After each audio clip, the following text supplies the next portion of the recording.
Hello दोस्तों, मैं उदय कुमार ठाकुर आप सभी को मैथ्स वाई के ठाकुर में स्वागत करते हैं। कैसे हैं आप लोग? आशा करते हैं ठीक ही होंगे, शानदार होंगे, जानदार होंगे। तो दोस्तों, जैसा कि अभी आप लोग जान रहे हैं कि अभी जो है हम लोग जो है बिहार प्राइमरी टीचर का जो है प्रैक्टिस सेट कर रहे हैं और आज का प्रैक्टिस सेट रहेगा 7वां। प्रैक्टिस सेट 7 का जो है आज हम लोग मैथ के क्वेश्चन का जो है डिस्कस करेंगे। ठीक है मेरे दोस्त, तो बिना टाइम गवाए हुए चलिए वीडियो को शुरू करते हैं। तो यदि आप चैनल पे नए हैं तो चैनल पे सब्सक्राइब कर लीजिए चैनल को, और सब्सक्राइब करके जो है बेल आइकन को दबा लीजिए। तो चलिए दोस्त, वीडियो को शुरू करते हैं। देखिए, पहला क्वेश्चन आप लोगों को दिख रहा होगा, क्वेश्चन पढ़िए और करने की कोशिश कीजिए वीडियो को पॉज कर करके। ठीक है, देखिए कहता है कि एक बल्ब निर्माता कंपनी ने पाया कि उसके कुल उत्पाद का 11% भाग जो है ना खराब निकल जाता है। जितना बनाता है उसमें से 11% खराब हो जाता है। यदि सही उत्पादों की संख्या 2047 है तो खराब उत्पादों की संख्या क्या होगा? देखिए मेरे दोस्त, कोई भी चीज़ अपने आप में 100% होता है। तो अगर 100 में से 11% खराब हो जाता है तो बढ़िया क्या परसेंट निकलता है? तो 100 में से 11 घटा देंगे, यानी कि 89% होगा। यही तो ये अच्छा वाला होगा। 100 में से 11 खराब घटा दिए तब जो आएगा से अच्छा वाला ना आएगा, और अच्छा वाले का संख्या कितना दिया हुआ है?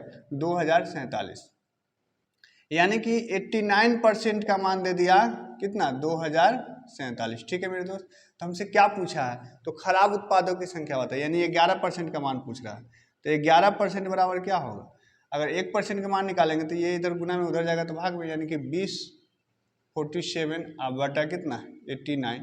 ये 11 से करेंगे तो ये 11। ठीक है मेरे दोस्त, अगर इसको काटेंगे तो 9 दूना 18, 2 दफे और 9 तिया 27, 23 से कट जाएगा। ठीक है, तो ये हो जाएगा 23 में जब 11 से गुना करेंगे तो 3 3 2 5 और 2 के 2, 3 3 2 5 2 के 2, मतलब 23 गुने 11 की जगह तो 253 आ जाएगा। तो इसका सही जवाब क्या हो जाएगा मेरे दोस्त? Option number C, 253। 253। तो उम्मीद करते हैं कि अच्छी तरीके से समझ में आ गया होगा। चलिए चलते हैं नेक्स्ट क्वेश्चन की तरफ। अगला क्वेश्चन मैं बार बार बता चुका हूं, अभी तक ये 7 को सेट में कम से कम 3-4 बार ये क्वेश्चन आ गया, 3 बार। कहता है कि 2 वर्षों के लिए समान दर पर निवेश की गई समान राशि पर जो है प्राप्त चक्रवृद्धि ब्याज और साधारण ब्याज की राशियों का अंतर 32 रुपया है। तो और यदि दर जो है 4% है तो राशि क्या, यानी मूलधन पूछा है। देखिए मेरे दोस्त, मैं क्या बताया हूँ इसके लिए? 2 वर्ष के लिए डिफरेंट जो होता है अंतर, साधारण ब्याज और मतलब चक्रवृद्धि ब्याज और साधारण ब्याज का अंतर जो होता है वो मूलधन इंटू R/100 के स्क्वायर के बराबर होता है। ठीक है, अब देखिए डिफरेंट यहाँ दे दिया है 32 बराबर मूलधन कितना दिया हुआ है? मूलधन जो है हमें फाइंड करना है, नहीं मालूम है तो ये पी रहने देते हैं। 4 ये हो गया अब बटा 100 का स्क्वायर। देखिए ये हो जाएगा 25 चौके 100। ठीक है, क्या नीचे दिख रहा है? देखिए, तो चलिए मैं इधर लिख देता हूँ। अब ये हो गया आपका 32 इक्वल टू ये पी 1/25 चौके 100 कटा, नहीं 25 चौके 100, तो 1/25 का स्क्वायर होगा, यानी कहने का मतलब कि 1/25 गुने 1/25। अब देखिए 25 का स्क्वायर होता है 625, तो 625 जब इधर आएगा तो इधर भाग में, इधर आएगा तो गुना में, यानी P बराबर हो जाएगा 32 गुने 625। ठीक है मेरे दोस्त, तो कितना हो जाएगा? देखिए 625 में जो है आपको 32 से गुना करना है, तो ये 6 दूना 1250 हो जाएगा। अब 5 3 15 से ले, 3 दूना 6 1 7 और 6 3 18, 0 5 5 10 के 0 हाथ से लेकर 7 10 के 0 हाथ से लेकर 8 2 9 8 1 9 1 10 के 0 हाथ से लेकर 1 1 2, तो 20,000 जो है आपका सही आंसर हो जाएगा। कितना हो जाएगा मेरे दोस्त? 20,000। तो उम्मीद करते हैं कि ये दोनों क्वेश्चन समझ में आ गया होगा, यानी ऑप्शन नंबर क्या है? Option number C. तो उम्मीद करते हैं कि ये दोनों क्वेश्चन समझ में आ गया होगा। चलिए चलते हैं नेक्स्ट क्वेश्चन की तरफ। हाँ तो मेरे दोस्त, देखेंगे अगला क्वेश्चन। तीसरा क्वेश्चन है कि जब किसी संख्या को 114 से विभाजित किया जाता है तो शेष 14 बचती है, तो जब उसी संख्या को जो है 19 से विभाजित किया जाए तो शेष क्या बचेगा? देखिए मेरे दोस्त, जब भी आपको इस तरीका का क्वेश्चन दिया हुआ रहे तो सबसे पहले जो है प्रथम भाजक में जो है दूसरे भाजक से भाग देकर के देख लीजिएगा क्या पूरा पूरा कट रहा है। तो आप देखेंगे कि 19 छक 114 कट रहा है। जब पूरे पूरे कट रहा हो तब क्या करना है कि जो भी शेष दिया हुआ है, उस जो भी प्रथम भाजक वाला में जो शेष दिया हुआ है उस शेष में जो है ये दूसरे भाजक से भाग दे दीजिए, जो शेष होगा वही आंसर होगा। अगर आप कहिएगा कि अगर ये पूरा पूरा नहीं करता तो अगर ये पूरा पूरा अगर भाग नहीं लगाएगा तो इसका आंसर, इसका जवाब होगा कि इसका आंसर ज्ञात नहीं किया जा सकता है। इसका आंसर ज्ञात नहीं किया जा सकता है। तो अभी तो देखिए 14 छक्के 114 होता है, 19 6 114 होता है, तो ये पूरा पूरा कट गया, यानी हम क्या करेंगे कि 14 में डायरेक्ट जो है 19 से भाग देंगे, क्योंकि 14 जो है 19 से छोटा है, यानी शेष हमारा 14 ही हो जाएगा। ठीक है ना, शेष क्या हो जाएगा 14। तो इस क्वेश्चन का सही जवाब क्या हो जाएगा मेरे दोस्त 14। ठीक है ना, तो 12 है 17 है, ऑप्शन नहीं है, तो यानी कि ऑप्शन नंबर ई हो जाएगा, ऑप्शन नंबर ई। उम्मीद करते हैं कि समझ में आ गया होगा। ठीक है ना, अगर प्रथम भाजक जो है दूसरे भाजक से पूरा पूरा कट जाए तो आप डायरेक्ट उसके शेष में जो है दूसरे भाजक से भाग दीजिए, जो शेष आएगा वही आंसर होगा। यहाँ 14 है शेष, 14 में जब 19 से भाग दीजिए तो 14 तो 19 से छोटा है, तो इसलिए जवाब मतलब शेष 14 ही हो जाएगा। ठीक है, अगर जैसे 20 रहता तो एक दाफे लगता है, एक शेष बचता। समझ गए बात को। अगला क्वेश्चन देखिए, बहुत ही मजेदार क्वेश्चन है। कहता है कि एक वर्गाकार ग्लास के टुकड़े का कुल क्षेत्रफल जो है 10 से 24 सेंटीमीटर स्क्वायर है। इसे एक मेज के शीर्ष पर रखा गया है, तो मेज के किनारे और कांच के टुकड़े के बीच की चौड़ाई 9 सेंटीमीटर है। बीच की चौड़ाई 9 सेंटीमीटर मतलब चौड़ा है, तो तालिका की लंबाई ज्ञात कीजिए। ठीक है, जैसे देखिए मान लीजिए कि ये मेज का कोई शीर्ष है। ठीक है, मेज का शीर्ष है, ये जो वर्गाकार जो है वर्गाकार ग्लास है वो यहाँ पे सपोजिटेड मान लीजिए कि बीच में रखा हुआ है। तो कहता है कि इसके कांच के टुकड़े के बीच मेज के किनारे और कांच के टुकड़े के बीच की जो दूरी है ये कितना है 9 सेंटीमीटर। 9 सेंटीमीटर। ठीक है, बात समझ में आ गया। तो हमसे लंबाई पूछा है, तो कुछ नहीं करना है, इसका जो है खाली हम वर्ग का भुजा निकालेंगे। देखिए वर्ग का क्षेत्रफल बराबर क्या होता है, भुजा स्क्वायर होता है कि नहीं होता है। अब वर्ग का क्षेत्रफल मालूम है 10 से 24, इधर स्क्वायर है इधर आएगा तो रूट हो जाएगा बराबर भुजा। 10 से 24 का वर्गमूल कितना होता है 6 1 36, 32, 2 दूना 4, 32 होता है नहीं। तो यहाँ से जो है आपको पता चल गया कि भुजा जो है 32 है, यानी इसकी लंबाई कितना है, मतलब भुजा ये वर्ग के भुजा की तो 32। तो अब हमसे लंबाई पूछा है, तो बताइए लंबाई क्या हो जाएगा। लंबाई जो है ये वाला 9 प्लस ये 32 और प्लस 9, 9 9 18, 18 32 कितना हो जाएगा 50। तो 50 सेंटीमीटर इस क्वेश्चन का बिल्कुल सही जवाब हो जाएगा, जो कि ऑप्शन नंबर सी। तो उम्मीद करते हैं कि दोनों क्वेश्चन समझ में आ गया होगा। चलिए चलते हैं नेक्स्ट क्वेश्चन की तरफ। हाँ तो मेरे दोस्त देखेंगे 5वां क्वेश्चन, और अगर आप रेगुलर वीडियो देख रहे होंगे तो ये दोनों क्वेश्चन हम पीछे के सेट में करवा चुके हैं। देखिए क्वेश्चन कहता है कि 238 मीटर लंबे पुल को पार करने में एक ट्रेन 53 सेकंड का समय लेती है। यदि वही ट्रेन एक साइन बोर्ड को पार करने में 19 सेकंड का समय लेती है तो ट्रेन की लंबाई ज्ञात कीजिए। देखिए मेरे दोस्त, जब ट्रेन कोई साइन बोर्ड, बिजली के खंभा, कोई व्यक्ति को जब पार करती है तो उसकी दूरी जो है मतलब उसकी लंबाई नगण्य मानी जाती है। यानी कि कहा जाता है कि जैसे यहाँ साइन बोर्ड को पार कर रहा है या फिर एक खंभा को पार कर रहा है, तो इसका मतलब है कि ट्रेन अपने ही लंबाई को पार कर रहा है। तो अगर हम मान लेते हैं कि ट्रेन की लंबाई जो है x है, तो 238 मीटर तो जो है क्या है 238 मीटर आपका पुल है, और x मीटर हमने मान लिया कि ट्रेन की लंबाई है। तो चाल बराबर होता है दूरी बटा समय। समय कितना लगा है 53। ट्रेन तो एक ही ट्रेन की बात दोनों कहा जा रहा है, तो जो चाल इसका होगा वही चाल, तो चाल को हम बराबर कर रहे हैं। यहाँ ट्रेन की लंबाई अपनी लंबाई को पार करेगा x बटा कितना 19, 1/19 हो गया। उम्मीद करते हैं कि समझ रहे होंगे। ये कटने वाला तो नहीं है, तो चलिए क्रॉस गुना कर लेते हैं, है ना। क्रॉस जब गुना करेंगे तो क्या हो जाएगा,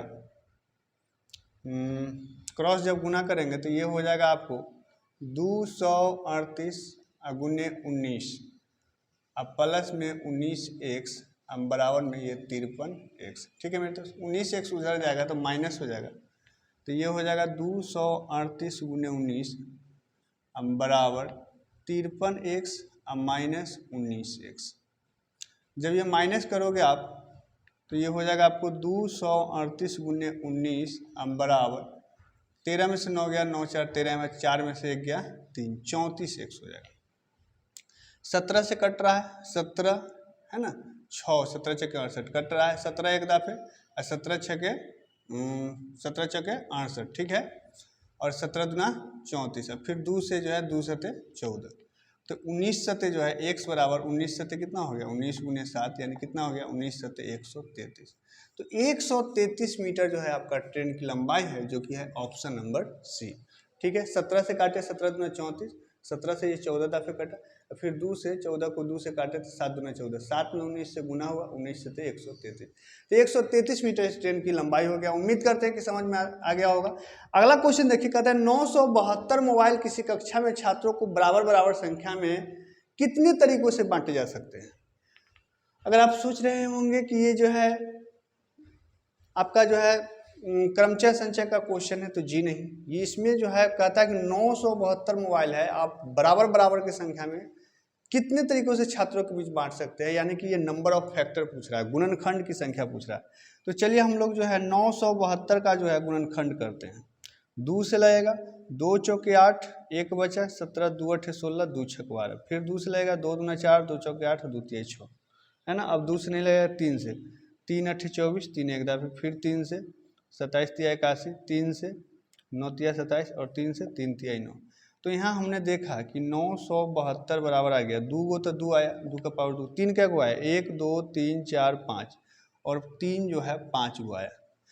तो गुणनखंड की जो कुल संख्या होता है, कुल संख्या कितना हो जाएगा, तो जितना पावर रहे किसी, ये आभाज्य गुणनखंड के रूप में टूट गया। अब क्या है कि आभाज्य संख्या की जो भी पावर है उस पावर में एक बढ़ाइए, जैसे 2 है ना, तो 2 में 1 जोड़िएगा तो कितना हो जाएगा 3, सबको गुना में लिखते जाइए। जैसे 5 है तो 5 में 1 जोड़िएगा तो कितना 6, तो 6 3 18, यानी 18 ऐसे तरीके होंगे 972 मोबाइल बांटने के लिए कि सभी छात्रों में जो है हम बराबर बराबर तरीकों से बांट सकते हैं। तो इसका सही जवाब क्या हो जाएगा, ऑप्शन नंबर बी। ठीक है मेरे दोस्त, तो उम्मीद करते हैं कि समझ में आ गया होगा। चलिए चलते हैं नेक्स्ट क्वेश्चन की तरफ। हाँ तो मेरे दोस्त देखेंगे 7वां क्वेश्चन है, x का मान ज्ञात कीजिए। 2/5x 3/10x माइनस 3/5x बराबर जो है 479 दिया हुआ है। देखिए इसमें 10 है, ये दोनों में 5 है। ऐसे आप भिन्न के भी जोड़ घटाव से कर सकते हो, नहीं तो अगर इसमें हम ऊपर नीचे 2 से गुना कर देते तो 10 आ जाएगा। जब नीचे सेम सेम हो जाएगा तो ऊपर के हिसाब से हम जोड़ घटाव आसानी से कर लेंगे। तो इसमें देखिए 2/5 को हम 2 से गुना करके इसको हम लिख सकते हैं 4/10 लिख सकते हैं, कोई दिक्कत नहीं। प्लस ये तो 3/10 है, ये है, और माइनस इसमें भी ऊपर नीचे 2 से गुना करेंगे क्योंकि नीचे 5 है, तो ये हो जाएगा 6/10। ठीक है मेरे दोस्त, बराबर है 479। अब देखिए ये नीचे सबका सेम सेम है तो आराम से हम जोड़ घटाव कर सकते हैं। 4 3 7, 7 में से 6 जाएगा तो 1, 7 में से 6 जाएगा तो 1, तो 1/10x बराबर 479। अभी 10 इधर भाग में उधर जाएगा तो गुना में, तो x बराबर हो जाएगा 479 गुने 10 यानी कि 4790। तो 4790 जो है इस क्वेश्चन का बिल्कुल सही जवाब है, जो कि है ऑप्शन नंबर सी। तो उम्मीद करते हैं कि समझ में आ गया होगा। चलिए चलते हैं 8वां क्वेश्चन की तरफ। ये भी हल करने वाला है, बहुत सिंपल सा क्वेश्चन है, बच्चे वाला क्वेश्चन। चलिए देखिए, आप अगर आपको स्क्वायर याद हो तो 361 जो होता है सो 19 का स्क्वायर होता है, नहीं तो इसको हम लिख सकते हैं 19 का स्क्वायर। ये 361 हुआ, फिर इसका स्क्वायर तो स्क्वायर दे दिए, अगुने 76 है ना। अब भागा को हम बटा कर सकते हैं, ये 19 के पावर 5 अगुने 1021 बराबर निकालना। ये देखिए 2 दूना हो गया 4, 2 दूना 4, तो 19 के पावर 4 हो गया, है ना, और गुने ये 76 बटा 19 के पावर 5 अगुने में 1021। देखिए ये 19 के पावर 4 से 4 को कट गया, एक 19 बच गया क्योंकि 5 को था ना तो 1 बच गया, ये 19 छः के 76 कट गया, यानी जवाब आपका क्या आएगा 1021 गुने में कितना 4, गुने में 4, समझे ना। 19 के पावर 4 से 19 5 गो है तो 4 से 4 को कट गया, 1 बचा 19, 19 छः के 76 काट दिया, 1021 गुने 4 तो 21 चौके 84 होता है, 10 चौके 40, यानी 4084 जो है इस क्वेश्चन का बिल्कुल सही जवाब हो जाएगा, जो कि है option number C, option number C. तो उम्मीद करते हैं कि दोनों क्वेश्चन समझ में आ गया होगा। अगर समझ में आ रहा है वीडियो तो प्लीज वीडियो को लाइक कर दीजिए और एक ग्रुप में शेयर कर दीजिए। तो चलिए चलते हैं नेक्स्ट क्वेश्चन की तरफ। हाँ तो मेरे दोस्त देखेंगे 9वां क्वेश्चन, बहुत ही मजेदार क्वेश्चन है। कहता है कि एक बॉक्स में 7:8:6 के अनुपात में भिन्न प्रकार के पुराने सिक्के हैं, जिनमें से जिनका मूल्य जो है क्रमशः 1 रुपया, 5 रुपया और 10 रुपया है। यानी 1 रुपया, 5 रुपया और 10 रुपया के सिक्का जो है ये 7 8 6 के अनुपात में रखा हुआ है। यदि सिक्का का कुल मूल्य जो है 749 रुपया है तो 1 रुपया के कुल कितने सिक्का है। देखिए अगर हम सिक्कों की अनुपात की अगर बात करें, सिक्कों का अनुपात तो ये दिया हुआ है 7 8 6, तो इसको मान लेते हैं 7x 8x और 6x, ठीक है मेरे दोस्त। और मूल्य जो है, मूल्य सिक्कों का मूल्य जो है, सिक्कों का मूल्य का अनुपात जो दिया है सो कितना, 1 रुपया, 5 रुपया और 10 रुपया। और हमको दिया क्या है, रुपया दिया हुआ है, तो इसको रुपया में बदलना होगा ना। अब देखिए 7x सिक्का, 1 रुपया के 7x सिक्का हो तो मूल्य कितना हो जाएगा, 7x में 1 से गुना होगा तो ये 7x, प्लस 5 रुपया के 8x अगर सिक्का हो तो ये मूल्य कितना हो जाएगा, 8 पचे 40x। समझ रहे हैं बात को। एगो 5 रुपया का एक सिक्का होता है, मतलब 5 रुपया होता है, 2 सिक्का तो 10 रुपया, तो 8x है तो 8 पचे 40x। अगर 10 रुपया का 6x सिक्का है तो इसका मूल्य कितना हो जाएगा, 10 छक 60x। ये बराबर दिया हुआ है 749। अब देखिए ये 60 और 40, 100 और 7, 107, 107x बराबर दे दिया 749। देखिए ये 749 यानी 7 दफे कट रहा है अगर गौर से देखेंगे, ठीक है ना, 7 से कट गया ये, यानी यहाँ से पता चल गया कि x का मान कितना आया है, 7। तो हमसे क्या पूछा है, 1 रुपये के सिक्कों की कुल संख्या, 1 रुपये के सिक्कों की कुल संख्या कितना है, 7x है ना। तो संख्या जो है हमारा हो जाएगा 7x है, x का मान आया 7, यानी 7 गुने 7 तो 749। तो उम्मीद करते हैं कि क्वेश्चन समझ में आ गया होगा, यानी इसका आंसर क्या हो जाएगा, ऑप्शन नंबर बी, ठीक है। तो बहुत ही इजी वे है, इजी सा क्वेश्चन था, बस थोड़ी सी समझने की खेल है, ठीक है। तो ये समझ में आ गया होगा। अगला क्वेश्चन देखिए, कहता है कि एक प्रतियोगी परीक्षा में सफल होने के लिए जो है सोमवी को जो है 4 परीक्षा में 80 औसत अंक की आवश्यकता है, ठीक है जी। पहली 3 परीक्षा में उनका स्कोर जो है 82, 92 और 67 रहा, तो उसे पास होने के लिए, सफल होने के लिए चौथी परीक्षा में जो है कितना स्कोर करना होगा। सबसे पहले उसको ज़रूरत कितना है अंक का, तो देखिए लिखेंगे कुल पास मार्क बराबर है ना, कुल पास मार्क बराबर जो है कितना है, तो 80 औसत है, 4 को परीक्षा होता है, 4 से गुना कर दीजिए यानी कि 320, ठीक है मेरे दोस्त। अब देखिए कि 3 परीक्षा में जो है, 4 को परीक्षा में उसको लाना है 320, 3 को परीक्षा में इतना ले आया है, तो पहला परीक्षा, दूसरा परीक्षा और तीसरा परीक्षा अब प्लस चौथा परीक्षा, ये चारों मिला के उसको कितना लाना है, 320। कितना कितना ले आया, पहला में ले आया आपको 82 यानी 82, दूसरा में ले आया 92 और तीसरा में ले आया 67, चौथा को हमें मालूम नहीं है, फाइंड करना है, बराबर 320। अब कुछ नहीं करना है, इसको जोड़ के घटा देंगे, 7 2 9 2 11 हासिल 1, 7 9 16, 16 8 24, 241 प्लस चौथा बराबर 320। तो जवाब हो जाएगा क्या मेरे दोस्त, चौथा संख्या कितना हो जाएगा 320, ये जो 241 है उधर जाएगा तो माइनस हो जाएगा, है ना। तो कितना आ जाएगा, 10 में से 1 गया तो 9, यहाँ बचा 1, 11 में से 4 गया तो 7 4 11, 2 कैंसिल, यानी कि 79 जो है उसको चौथा परीक्षा में 79 नंबर की ज़रूरत होगी, जो कि है ऑप्शन नंबर ए। तो उम्मीद करते हैं कि ये दोनों क्वेश्चन बहुत ही अच्छी तरीके से समझ में आ गया होगा। चलिए चलते हैं नेक्स्ट क्वेश्चन की तरफ। हाँ तो मेरे दोस्त देखेंगे 11 नंबर क्वेश्चन, सरल कीजिए, ये बहुत ही इजी सा जो है प्यारा सा क्वेश्चन है। जैसे देख रहे होंगे कि 11 के पावर 4 है, फिर उसका होल पावर 2 है, तो क्या मैं इसको लिख सकता हूँ 11 के पावर 4 दूना 8 लिख सकता हूँ, क्योंकि आप लोग जानते हैं कि a के पावर m रहे फिर इसका पावर n रहे तो ये a के पावर mn हो जाता है कि नहीं। तो उसी हिसाब से कर दिया, गुने 1 बटा, अगर आपको ध्यान हो तो 13 जो है 11 का क्यू होता है, ठीक है ना, तो ये 11 का क्यू है, इसका स्क्वायर हो गया, अब गुने फिर 11 है, अब प्लस 21 है। देखिए ये 11 ऊपर है तो इसके साथ जुड़ जाएगा, तो ये 11 के पावर ऊपर 9 हो गया और नीचे जो है 3 दूना 6, 11 के पावर कितना 6। अब जानते हैं कि जब बेस सेम रहे, अब भाग में रहे तो पावर घट जाता है, गुना में पावर जुट जाता है, तो ये बटा का मतलब भाग है, तो यहाँ हो जाएगा 11 के पावर 9 में से 6 हो जाएगा 3, अब प्लस में 21 है, ठीक है मेरे दोस्त। 11 के पावर 3 अभी इसको 13 के 31 को 11 के पावर 3 लिखे ना, यानी कि कितना हो जाएगा 1331, अब प्लस में 21, जब इसको जोड़िएगा तो 1 1 2 2 और 3 5 है ना, और ये 13, यानी कि 1352 जो है इसका बिल्कुल सही जवाब हो जाएगा, जो कि है ऑप्शन नंबर ए। तो उम्मीद करते हैं कि ये बहुत ही आसानी से आप लोगों को समझ में आ गया होगा। अगला क्वेश्चन देखिए कि यदि 2/3 के power x plus 1 equal to है 3/2 के पावर x माइनस 1, तो x का मान क्या होगा। देखिए जब हम लोग पावर को तभी बराबर कर सकते हैं जब बेस सेम हो, यहाँ तो बेस सेम नहीं है। एक चीज़ देखिए मेरे दोस्त, a के पावर -1 जो होता है 1/a होता है, ठीक है ना, या हम मतलब कहने का अर्थ है कि किसी भी चीज़ का अगर पावर जो है माइनस में हो तो वो उलट जाता है, ठीक है ना। तो इसको हम लिख सकते हैं ऐसे 2/3 के पावर x + 1। अब बराबर इसको हम उलटने के लिए 2/3 के पावर, जब इसको उलटते हैं तो इसका पावर क्या हो जाएगा, माइनस में हो जाएगा, ये x माइनस हुआ, जो प्लस में था तो उल्टा किया तो माइनस हो गया, ठीक है। अब देखिए दोनों का बेस सेम हो गया तो हम पावर को बराबर कर सकते हैं। तो क्या है x + 1 अब बराबर हो जाएगा, अगर इससे गुना करेंगे तो ये -x माइनस माइनस +1, ठीक है। ये +1 इधर भी है, +1 इधर भी है, ये से ये कैंसिल कर सकते हैं। x जब इधर आएगा तो x + x हो जाएगा बराबर 0 हो जाएगा। तो 2x बराबर 0 यानी x का मान कितना आ गया 0। तो 0 जो है इस क्वेश्चन का बिल्कुल सही जवाब हो जाएगा, जो कि है ऑप्शन नंबर बी।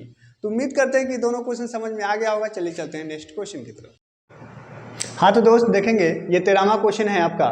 कहता है कि रेखा ABC एक स्पर्श रेखा है। ABC जो है एक स्पर्श रेखा है जो वृत्त को बिंदु B पर जो है स्पर्श करती है। यदि PQ पैरेलल AC है, ये जो लाइन है PQ ये पैरेलल है, समांतर है, और एंगल QBC ये वाला एंगल जो है आपको दे रखा है कितना 70 डिग्री 70 डिग्री।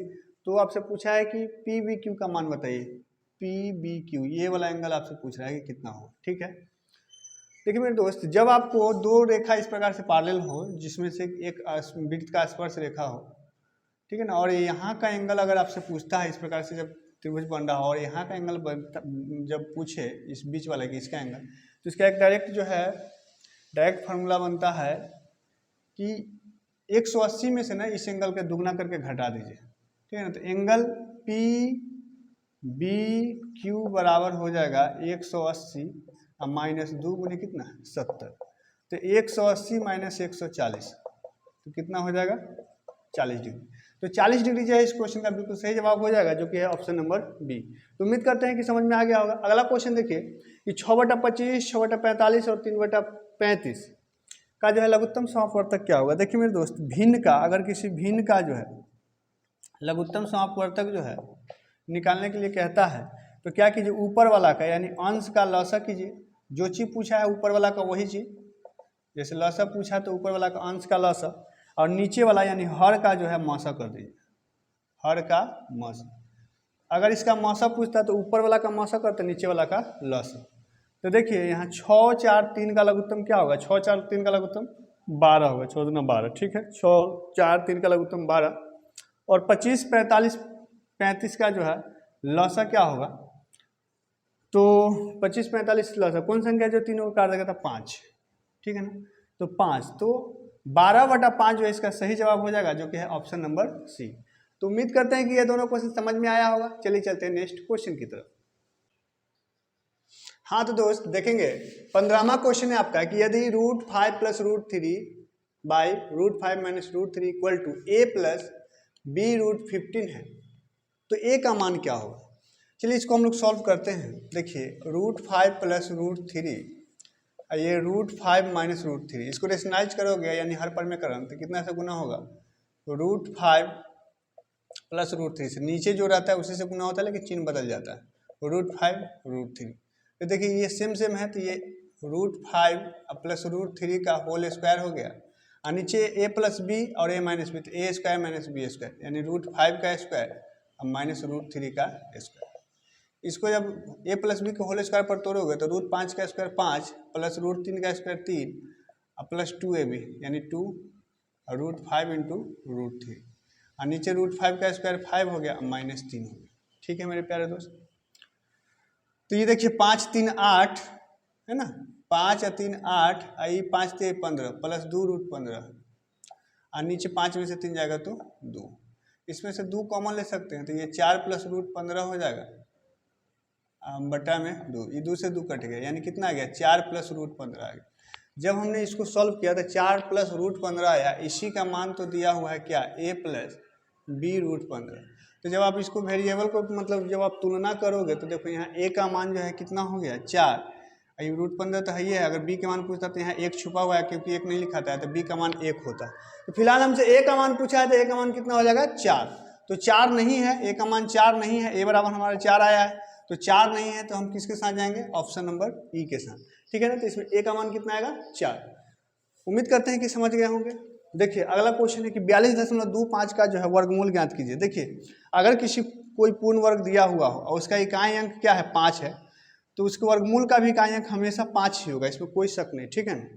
अब वर्गमूल का क्या रूल होता है कि 2 अंक छाड़ दीजिए। अब देखिए 42 किस वर्ग के पास है, तो 749 ज़्यादा हो जाता है, तो 6 36 यानी 6 के पास है, बस 6 लिख दीजिए। दशमलव के बाद 2 अंक है तो वर्गमूल में 1 अंक होगा दशमलव के बाद, तो 6.5 इसका जो है बिल्कुल सही जवाब हो जाएगा, जो कि है ऑप्शन नंबर ए। फिर से समझिए एक बार, हमने देखा इकाई अंक 5 है तो इसके वर्गमूल का भी इकाई अंक 5 होगा, उसका 2 अंकों को आप छाड़ दीजिए। 42 है, 42 देखिए किस वर्ग के पास है, 6 के पास है, ज़्यादा में नहीं जाना है, उससे थोड़ा कम में रह सकते हैं, तो 6 36 है, 749 ज़्यादा हो जाएगा, 7 से ज़्यादा हो गया तो 6 के पास 6 लिखे। दशमलव के बाद 2 अंक है तो वर्गमूल में 1 अंक के बाद दशमलव पड़ेगा, ठीक है। तो ये 6.5 यानी ऑप्शन नंबर ए इसका बिल्कुल सही जवाब हो जाएगा। तो उम्मीद करते हैं ये दोनों क्वेश्चन समझ में आ गया होगा। चलिए चलते हैं नेक्स्ट क्वेश्चन की तरफ। हाँ तो मेरे दोस्त देखेंगे 17वां क्वेश्चन है कि यदि 1/x + 1/y + 1/z = 0 है और x² + y² + z² = 25 है, तो x + y + z का मान क्या होगा। देखिए मेरे दोस्त, अगर थोड़ा सा इसको आप सॉल्व करोगे तो x y z का एलसीएम लोगे तो x y z आएगा, है ना, x y z। जब x से भाग करोगे तो y z बचेगा, यानी यहाँ y z हो गया, यहाँ पे आपको x z हो जाएगा, z से भाग करोगे तो x y बचेगा, i बराबर 0। तो 0 से गुना होकर के यहाँ पे आपको आ गया X Y plus Y Z plus Z X का मान 0, ठीक है ना, ये 0 आ गया। अब देखिए हमसे x + y + z का मान पूछा है, तो एक फार्मूला आप लोग जानते होंगे, x + y + z का होल स्क्वायर बराबर क्या होता है, x² + y² + z² plus 2xy + 2yz plus 2zx। देखिए मेरे दोस्त, ये वैल्यू तो हमको मालूम नहीं है, ये मालूम है x² + y² + z² का मान 25 दे दिया। अब प्लस तीनों में 2 2 है तो 2 कॉमन ले लीजिए, जब कॉमन लीजिए तो x y + yz + zx बचेगा, इसका वैल्यू 0 है, तो ये 0 हो गया, यानी कितना आ गया 25। तो जब इधर ये स्क्वायर का मान इतना है तो x + y + z का मान हो जाएगा √25, यानी कि ±5। तो ±5 जो है इस क्वेश्चन का बिल्कुल सही जवाब हो जाएगा, ठीक है ना। अगर देखिए अलजेब्रा के प्रश्न में अगर आपको कोई ऑप्शन मतलब सोच आ जाता है जो समीकरण को सेटिस्फाइड कर दे, तो सबसे अच्छा रहता है ऑप्शन को पुट करा देना, ठीक है ना, उसे आप जल्दी कर लेंगे ये फार्मूला से अच्छा। अगला देखिए ये भी अलजेब्रिकल क्वेश्चन ही है, कहता है कि x + 1/y = 1 है, y + 1/z = 1 है, तो z + 1/x का मान क्या होगा। अब देखिए इसमें है कि इसमें अगर आप हम ऑप्शन कोई वैल्यू सोच लेते हैं तो ज़्यादा अच्छा रहेगा, नहीं तो सॉल्व करने में इसका थोड़ा लंबा सोल्यूशन हो जाएगा, ठीक है ना।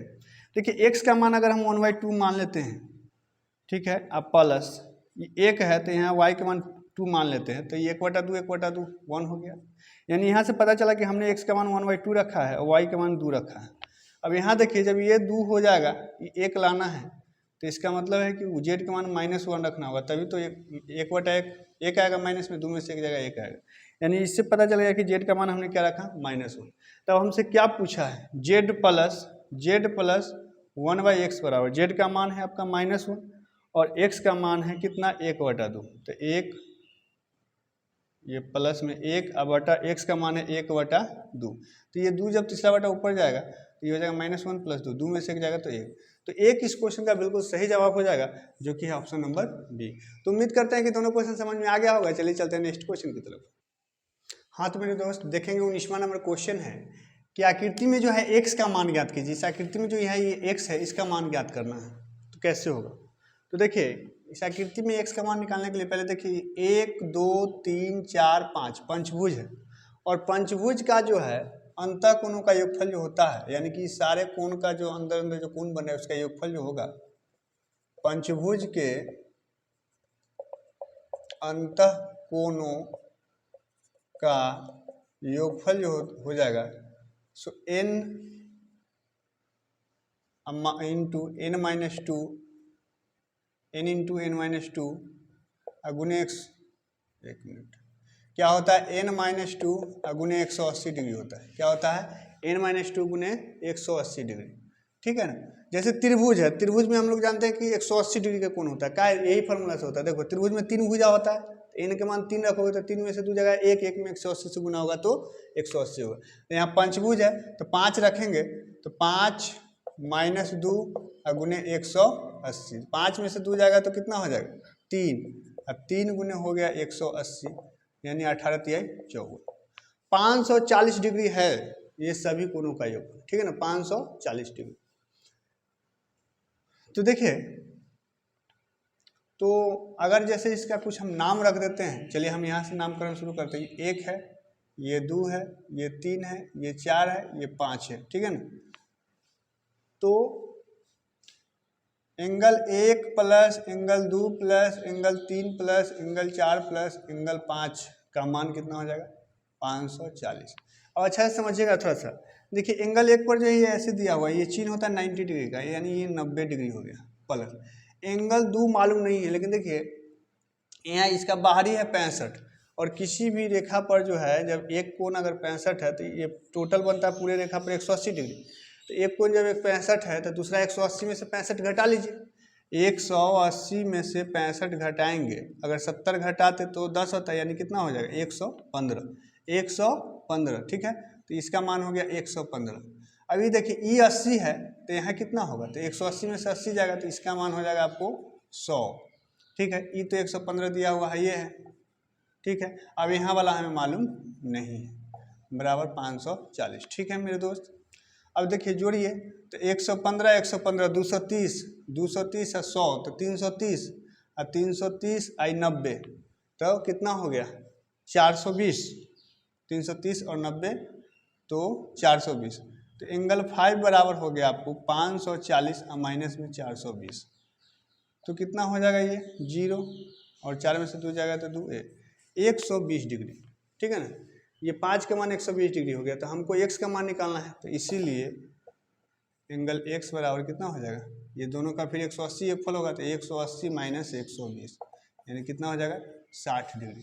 तो 60 डिग्री जो है इस क्वेश्चन का बिल्कुल सही जवाब हो जाएगा, जो कि है ऑप्शन नंबर ए। तो उम्मीद करते हैं, मतलब थोड़ा सा हमको समझाने में लगा, नहीं तो ये जो है 2 लाइन का क्वेश्चन है, आपको ये बताना जरूरी था, इसलिए लग रहा होगा कि इतना है, लेकिन इतना कुछ नहीं है, ठीक है।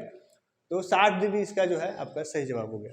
अगला देखिए कि यूक्लिड बिहाइंड एल्गोरिथम का उपयोग करके 4052 एवं 12576 का जो है HCF ज्ञात कीजिए।